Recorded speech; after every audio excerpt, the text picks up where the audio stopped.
Welcome back ناظرین. اس وقت in the second half of the program جو مہمان شخصیت میرے ساتھ یہاں پر موجود ہے ان کا تعارف اگر کروانا شروع کروں تو بہت ساری چیزیں ان کے پروفائل کے حوالے سے اگر بات کرنا شروع کروں یقیناً وہ آئی سیو اٹ اور ہم پروگرام میں ہی اس کو in the course of the discussion discuss کریں گے, لیکن ان کا ایک بریف انٹروڈکشن یہ ضرور دینا چاہوں گی کہ محترمہ بینظیر بھٹو شہید کے حوالے سے بات کی جائے تو ایک بہت گہرا تعلق, ایک بہت گہری الائنس ان کے ساتھ پاکستان پیپلز پارٹی کے مینیفیسٹو کے حوالے سے بات کی جائے تو اس کو بنانے والے, اگر اس کے علاوہ سیاسی فرنٹ کے اوپر بات کی جائے تو بے حد کنٹریبیوشنز, اور ابھی اس وقت ایک بہت چیلنجنگ اور بہت امپورٹنٹ ٹاسک ان کے پاس ہے. Higher education commission of Pakistan کے چیئرمین ہیں, اب مجھے اور کچھ کہنے کی ضرورت نہیں ہے. اور ان کی جو سب سے امپورٹنٹ بات پچھلے کچھ دنوں میں ہر کسی نے اپریشیٹ کی اور سراہی, وہ ان کا جو ایک جرأت مندانہ اسٹیپ تھا اور جو انہوں نے کہا کہ کسی قسم کا پریشر بھی ہو, جو حقیقت ہے جو سچ ہے میں اس کو بولنے سے نہیں ہٹوں گا. اور مجھے آج یہ اعزاز حاصل ہے کہ وہ میرے ساتھ یہاں پر موجود ہیں. تعارف کروا دوں, چیئرمین ہیں higher education commission of Pakistan کے ڈاکٹر جاوید لغاری صاحب. السلام علیکم.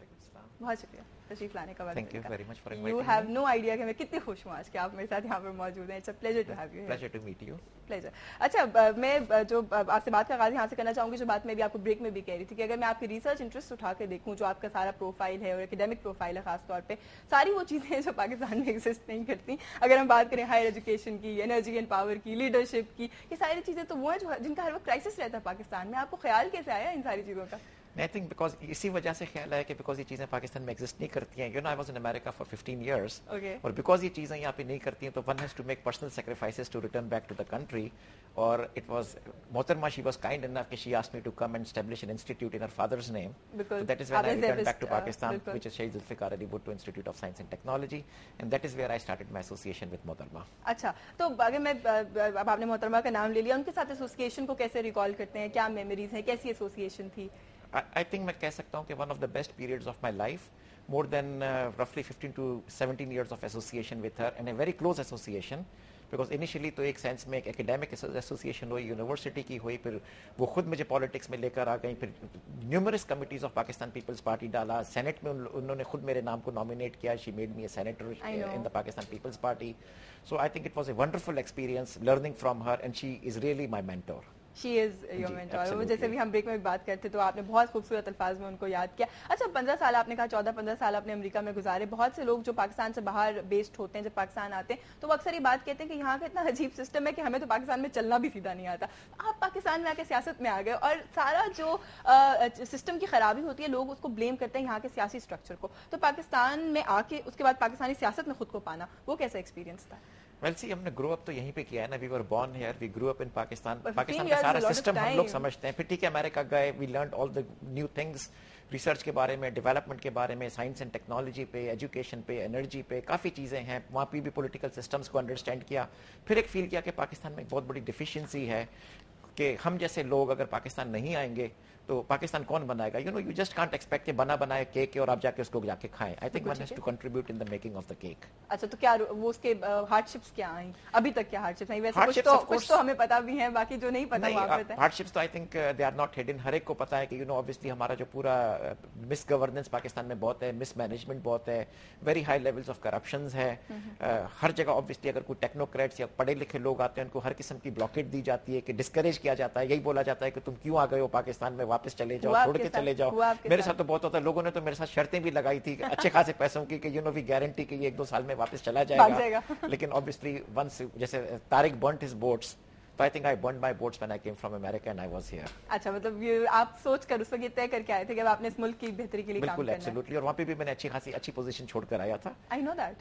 Everybody knows that کہ مطلب جو سکسیسفل کریئر وہاں پر تھا اس کو چھوڑ کر یہاں پر آنا, تو ڈیفینیٹلی ایک تو چوائس اس کی پتہ نہیں اس وقت آپ نے کیا کاسٹ بینیفٹ انالیسس کیا ہوگا. ویسے سیکریفائسز ہی تھی for the country of course, and I wish ہمارے سارے جو لوگ ہیں, پڑھے لکھے بھی لوگ ہیں, بلکہ ہمارے سارے سٹیزنز بھی ہیں, غریب لوگ تو میرے خیال سے کافی سیکریفائسز دیتے ہیں اس کنٹری کے لیے. بٹ آئی ہوپ جو کوئی پڑھے لکھے ہیں, جو ویل آف ہیں, جو پروفیشنلز ہیں, جو ہمارے اسپیشلی پاکستانیز باہر ہیں, ان کے لیے بھی میں یہی میسج ہے کہ one will have to make personal sacrifices اگر ہم اس ملک کو بنانا چاہتے ہیں. اچھا, ابھی recently you resign from the senate of Pakistan. جی. Any particular reasons for that کہ کیوں, مطلب بہت سے لوگوں نے کہا کہ کیوں ڈاکٹر جاوید لغاری نے ریزائن کیا سینیٹ سے؟ ویل, 2 ریزنس ہیں. obviously ایک تو یہ ہے کہ it was a party decision. Party wanted the senate seat for to have the new finance minister جو شوکت ترین صاحب تھے, کہ NFC ایوارڈ کے لیے you know we wanted a full time finance minister. ایک ریزن یہ تھا. تو obviously جب پارٹی نے مجھے ٹکٹ دیا تھا, وہ بات دوسری ہے کہ ٹھیک ہے محترمہ نے مجھے ٹکٹ دیا تھا and she was there no more, but obviously it was a party decision to give me a ticket and the party said کہ I should surrender my seat of course I had no reason not to, تو وہ میں نے give up کر دی تھی. اور دوسرا یہ کہ آبویسلی جیسے میں نے بولا کہ میرا جو ایسوسیشن محترمہ کے ساتھ ہے جن کی وجہ سے میں آیا تھا, تو میری مینٹور جب خود وہاں پہ نہیں تھی تو آئی تھنک اٹ واز, وہ کیا بولنا چاہیے کہ کوئی مطلب آپ کے لیے کوئی بہت زیادہ اس کا مطلب نہیں مطلب وہ چیلنجنگ اتنا نہیں تھا کہ جتنا چیلنجنگ ان کے ساتھ ہوتا تھا کام کرنے میں. لیکن کیا یہ بات آپ کو تھوڑی سی شاکنگ نہیں لگی کہ محترمہ بے نظیر کی پارٹی ہے, انہوں نے خود ایک ٹکٹ ایک انسان کو دیا ہے اور وہی پارٹی ڈیسیجن اس کے اگینسٹ لیتی ہے, تو کیا فیلنگ آئی تھی؟ آئی ڈونٹ وانٹ کہ آپ کوئی سیاسی مخالفت کی اسٹیٹمنٹ دیں, لیکن آپ کا اپنا اس وقت کیا فیلنگ کیا ہے؟ I think these are party decisions, tickets دینا کہ کس کو ایم این ایز بنا رہے ہیں, کس کو سینیٹرز بنا رہے ہیں, کس کو ریزرو سیٹس دے رہے ہیں, تو one has to abide by the party decisions in that particular case. Peoples Party ود محترمہ بے نظیر بھٹو کیا کہیں گے آپ؟ کیا تھی پیپلز پارٹی, کیا ہے جب محترمہ ہیں تب؟ میں بولتا ہوں پیپلز پارٹی وتھ محترمہ کے ساتھ بھی 2 فیزز تھے. ایک وہ محترمہ تھی when she was in the government, ٹھیک ہے, ایک وہ محترمہ تھی when she was in exile. بہتر کون سی تھی لیڈرشپ پوائنٹ؟ میرے خیال سے لیڈرشپ پوائنٹ آف ویو سے وہ جو ایگزائل میں جو انہوں نے ڈیولپ کیا ہے اپنے آپ کو, جو انہوں نے گرو اپ کیا ہے, جو ورلڈ سچویشن کو انڈرسٹینڈ کیا ہے, Pakistan in geopolitical context جو میچورٹی آ گئی, میں سمجھتا ہوں کہ محترمہ in her end days in last few years وہ اس لیول پہ پہنچ گئی تھی کہ ٹپکلی میں کہتا ہوں کہ ورلڈ لیڈرز میں بہت کم لوگ ہوں گے جو اس لیول پہ ہوں گے. And I travelled with her a lot also, I went with her to US, to UK, to Germany, France, بہت کنٹریز میں ٹریول کرتا تھا, اور جو ان کو خود ورلڈ لیڈرز ریسپیکٹ کرتے تھے, it was out of the way. ان کے ساتھ وہ جو وہ بیٹھ کے باتیں کرتی تھی, ڈسکشنز ہوتے تھے, 5 منٹ میں وہ ان کو چپ کرا لیتی تھی. She used to dominate the discussions. اچھا, تو مطلب وہ جو for me it was a learning experience because I was always with her. اچھا, تو مطلب ڈیفینیٹلی آئی ایم شیور کہ آپ ایک انسان جس کو آپ اپنا لیڈر بھی مانتے ہیں, اور جب آپ ان کو کام کرتا ہوا دیکھتے ہیں تو یقیناً آپ بہت زیادہ ان سے سیکھتے ہیں. اچھا, Peoples Party without her? I think People's Party obviously has a new leadership. ٹھیک ہے, And Hare organization, once again یہ leadership کے subjects ہیں. An organization can only be as good or as strong or as organized at its leader, because everything stops, it's a top down approach. بالکل ٹھیک ہے. تو محترمہ کے ساتھ obviously جو ہماری People's Party تھی was extremely strong, and we were expecting that the party is going to do wonders when it's going to be in the government. We of course have a new leader in the party. میں نے ان کے ساتھ کچھ کم کام کیا ہے, تو I would not be able to make any comment. Right, لیکن مطلب آپ وہ ایک خلا, یقیناً ایک ویکیوم ضرور محسوس ہوتا ہوگا کہ جیسے آپ نے کہا کہ آپ کی مینٹور اب وہاں پر نہیں ہے, لیکن اس سے زیادہ آپ نے کہا کہ آپ کچھ کامنٹ نہیں کریں گے کہ لیڈرشپ کس طرح سے کام کریں گے. I have not worked with the new leader, so I wouldn't be able to make a comment here. صحیح. اچھا, ہائر ایجوکیشن کمیشن کا چارج جب آپ کو ملا تو وہ مطلب اس وقت ذہن میں کیا تھے, چیلنجز آپ کے ذہن میں کون سے آئے کہ جن کا آپ کو سامنا کرنا پڑے گا, اور آپ کو کیا لگا کہ کس طرح سے بہتر آپ پرفارم کر پائیں گے یہاں پہ؟ میں سب سے پہلے obviously جب میں ہائر ایجوکیشن کمیشن میں جب میں نہیں بھی تھا, اور coming from a private university and then coming from American university, biggest deficiency میں پاکستان یونیورسٹیز میں جو فیل کرتا تھا, 2 چیزوں میں فیل کرتا تھا. ایک تو کوالٹی میں, we had universities all over the country, لیکن پبلک یونیورسٹی کی جو کوالٹیز تھی وہ ایکسٹریملی پیتھیٹک تھی. ایک میرا خیال سے گریجویٹ ہوتا ہے وہ ایک پراپر اپلیکیشن بھی نہیں لکھ سکتا, ایک لیٹر نہیں لکھ سکتا ہے. یہ typically position has always been of the public universities, اور میری میکسیمم ایمفیسس یہ تھی کہ میں کوالٹی پہ میکسیمم فوکس کروں گا when I'm going to be the higher education commission. And this is very important, کیونکہ ابھی بھی جب ہم بات کرتے ہیں نا لوگوں سے کہ تعلیم, پاکستان کا تعلیمی نظام کہاں پہنچا, تو لوگ نمبر آف یونیورسٹیز گنواتے ہیں کہ پچھلے اتنے سالوں میں اتنی زیادہ بن گئی, یعنی بلڈنگ سے تو تعلیم نہیں آگے لے کے جائی جاتی. کبھی نہیں ہوتا ہے. I think you have to, وہ ہوتی ہے فلیش ہوتا ہے اور سول ہوتا ہے. I think we have got to put soul into the flesh. اگر سول نہیں ہے تو فلیش has no meaning. تو آپ اسٹرکچرز کھڑا کر دیں گے, بلڈنگز کھڑا کر دیں گے, ہیوج میگا اسٹرکچرز ہو جائیں گے, لیکن اگر اس کے اندر پراپر کوالٹی ایجوکیشن نہیں ہے. اور دوسرا میں نے بولا کہ research was missing in the Pakistan environment. Once again it has got to be quality research, اور کوالٹی کے ساتھ اب میں ایک اور ورڈ اب ایڈ کروں گا which is relevance. You have to have relevant education جو ہماری نیڈز ہیں کنٹری کی, اور ریلیونٹ ریسرچ جو ہماری سوشیو اکنامک ڈیولپمنٹ کے ساتھ ریلیٹ کر سکتے ہیں. ماضی میں کیوں نیگلیکٹ ہوتی رہی کوالٹی کے معیار کی؟ ضرور بات آپ سے پوچھوں گی. آپ کے خیال میں خالی بڑے بڑی بلڈنگز کھڑی کرنے پہ کیوں فوکس تھا اور تعلیم کی کوالٹی کے اوپر فوکس کیوں؟ لیکن ہسٹری دیکھنا ہوگا کہ 47 کے بعد پاکستان جب نیا کنٹری بنا, obviously we wanted universities, we wanted graduates, bureaucracy کو مین کرنے کے لیے, ڈفرنٹ ڈپارٹمنٹس کو کرنے کے لیے. تو اس وقت ایک وہ ٹرینڈ چل گئی تھی کہ بس BA, BCom, BSc آپ گریجویٹ کر لیں, اور you are just a graduate, you can appear for a PCS exam اور اے CSS ایگزام, اور بیوروکریسی میں آپ رائز کر جائیں گے یا نوکری مل جائے گی. منیمم ریکوائرمنٹ ہوتی تھی کہ آپ کو گریجویٹ ہونا چاہیے, اس کے علاوہ کوئی آپ کو اسکل نہیں چاہیے تھا. لیکن I think over the last few years we are moving towards a skill based society. اور اب یونیورسٹیز میں بھی اگر آپ دیکھیں گے, جیسے ہم نے 4 ایئر کیوریکولم انٹروڈیوس کیا ہے, اور کافی پروفیشنل ڈگریز انٹروڈیوس کی ہیں جو پہلے نہیں ہوتی تھی. ایک ایگزامپل میں دیکھتا ہوں, جیسے ٹیکسٹائل انجینئرنگ ہے, ٹیکسٹائل ایز اے ڈسپلن بھی نہیں ہوتا تھا. اب ہمارے پاس 2 یونیورسٹیز ہیں ٹیکسٹائل کی. We have got I think about 5 agriculture universities in the country, تو with 52 different disciplines of agriculture. تو I think اب ہر چیزیں اسکل بیسڈ ہیں. اب اس کا جو امپیکٹ ہے, it still going to take a few years. that we will see that impact, but I think the impact has started. You are going to see this is the turning point.